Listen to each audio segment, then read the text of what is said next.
Ini mungkin bisa sambil diskusi ya dari Hasanuddin nih Bang. Data publik tapi jangan fotokopi. Tidak ada nyambungnya fotokopi dengan asli kertasnya fotokopi kertas HVS. Mungkin maksudnya Hasanuddin ini adalah data publik tuh ya pakai yang asli, jangan yang fotokopi. Ya, itu tanggalnya iya gimana? Hasan?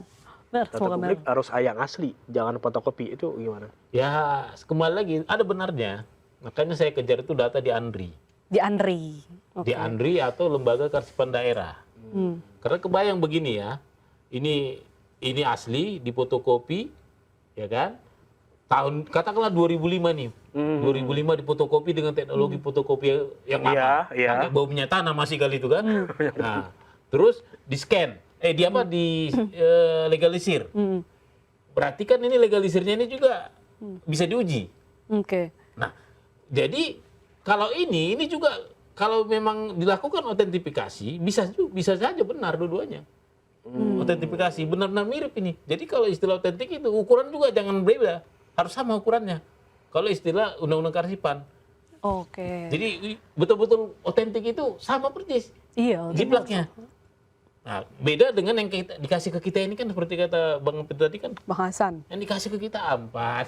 Dari mana cerita ukuran A4? Ya kan? Makin Ya. kecil tuh muka, kacamata makin kecil kan gitu kan? Data otentiknya udah nggak otentik lagi kan gitu ya. Jadi enaknya kalau kita udah pernah ke ANDRI? Belum sih Bang. Nah, main-mainlah ke ANDRI. Di sana dokumen paling tua pun ada. Iya, karena dia kan lembaga yang menyimpan arsip itu, pasti dokumen bersejarah ada. Inilah yang kita harapkan ketika kita mau memastikan, kita bilang sama ANDRI-nya, tolong dong ANDRI fotokopikan. Kita nggak boleh fotokopi, tapi mereka punya device. Oh, iya karena kan lembaga. Iya, karena lembaranya belum tentu dokumen itu ini ya. sejarah. Apa sejarah tua, misalkan kertas tua nggak boleh sembarangan orang. gitu kan. Iya, mereka punya device khusus. Ini tadi dalam rangka menjaga otentifikasinya.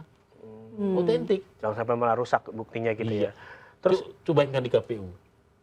Saya nggak tahu entah apa-apa tiba-tiba dikasih. Saya nggak tahu nih fotokopi yang gimana. Saya nggak lihat proses fotokopinya. Ya kan? Saya gini aja itu. Ya udahlah. Oke, ada lagi dari Zainal nih sampai komen 2 kali mungkin karena tadi kita agak-agak baca ya. Hukum sederhana, kalau dikenakan pasal pencemaran nama baik dan fitnah, maka ijazah harus dibuktikan otentik. Jika dikenakan pasal ITE, maka harus ada pembuktian apa yang diedit. Tadi yang tadi kita bilang bahwa kalau memang ini ada edit berarti harus melihat berkas awalnya. Terus ini aku penasaran nih. Dari awal Mas Bonatua muncul atau nongol di media itu bilang bahwa pidana itu bukan prioritas Mas Bonatua. Tapi kapan sih Mas Bonatua bilang bahwa ini kayaknya pidana deh, atau ini cuma perdata deh, atau kesimpulan itu gitu. Oh ini cuma masalah kearsipan deh. Kapan kesimpulan itu bakal keluar? Kayak Mas Bonatua lihat ada unsur pidana nggak sih di kelalaian ini yang katanya itu? Itu kan sudah dijawab dengan kita laporkan ke Mabes Polri kemarin. Iya, itu soal apa? Pidana kearsipan. Jadi kita laporkan ternyata KPU benar dia memenuhi undang-undang pemilu. KPU memenuhi undang-undang pemilu. Dia ngeles kan? Saya kan nggak diwajibkan oleh PKPU melakukan autentikasi. Saya cukup dengan verifikasi aja, ya kan? Tidak perlu klarifikasi. Nah, di undang-undang pemilu mereka aman. Tapi dia kan kita bernegara nggak boleh mengacu satu undang-undang saja. Mereka seharusnya baca undang-undang kearsipan. Nah, tadi di sini terungkap bahwa KPU harus 2 kali melakukan otentifikasi. Pertama saat menerima arsip, menerima fotokopi, dia harus memastikan otentifikasi otentik. Nah, begitu arsip ini dinamis sudah selesai, pada saat dia mau menyerahkan ke ANDRI, ANDRI juga melakukan otentifikasi. Dia tanya lagi. Nah, inilah yang dihindari, saya rasa inilah yang dihindari. Yang autentifikasi ini kan ngeri. Jadi yang dilaporkan KPU? Atau siapa aja pihak yang Abang laporkan tadi? Dari Solo ya pasti KPU-nya. KPUD? Iya, KPUD. KPU kota ya. Kota ya? Lembaga kearsipan daerahnya, Kota Solo. Ke DKI, KPU DKI.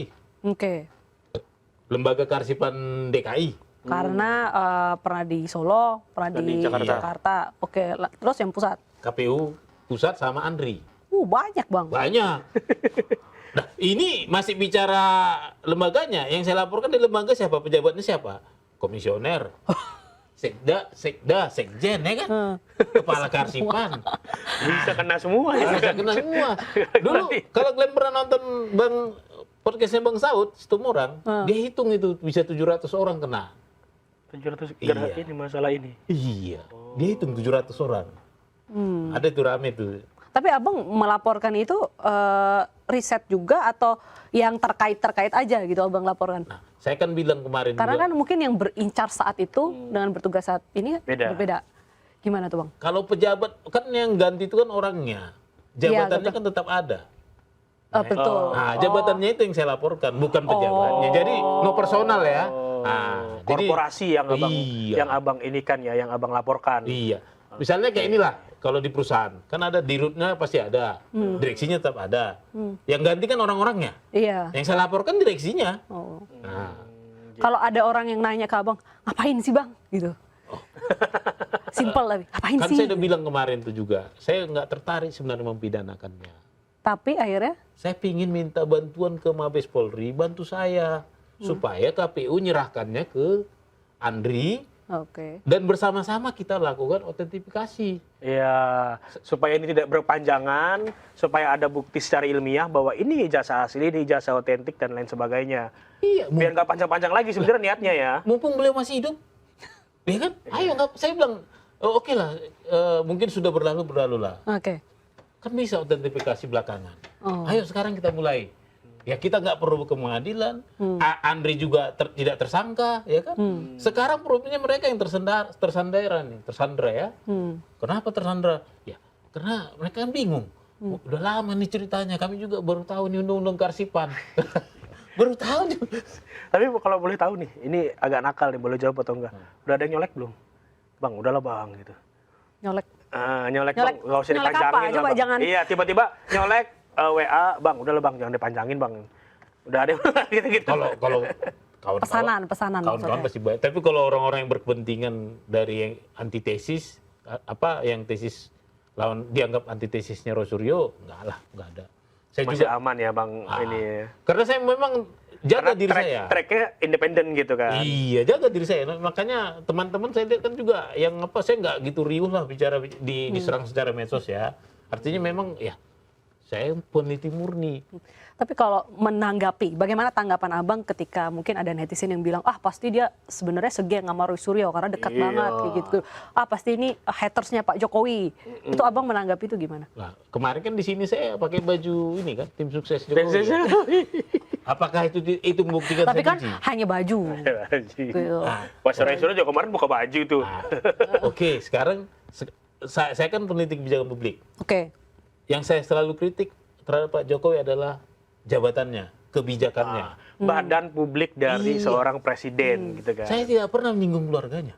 Saya tidak hati itu, mana saya nggak pernah nyinggung. Saya nggak pernah body shaming ya, nggak shaming. pernah saya. Artinya memang saya fokus ini. Nah, seperti itu. Hanya karena rasa penasaran abang tadi terkait dengan ini udah bertahun-tahun terus terpapar media gitu kan. Akhirnya abang tergerak gitu. Boleh dibilang hanya gara-gara hipotesa saya. Saya mau nggak mau penelitian saya harus ada hipotesa. Iya. Iya, harus ada hipotesa. Harus ada kan. hipotesa dan harus ada kesimpulan. Tapi orang-orang udah menyebut bahwa hipotesanya Mas Bonatua adalah kesimpulan gitu kan. Iya. Banyak yang bilang kayak gitu. Yaudah, kita cerdaskan publik. Ya kan? Mungkin karena tadi di beberapa VT abang udah megang ijazah bareng Bang Suryo, jadi orang Iya. udah mungkin Pikirnya, sekolah nih gitu kan. mindsetnya sekolah kayak gitu. Nggak masalah juga dibilang sekolah. Atau mungkin abang perlu main sama Bang Andi Aswan ya gitu, jadi Iya. terlihat independen.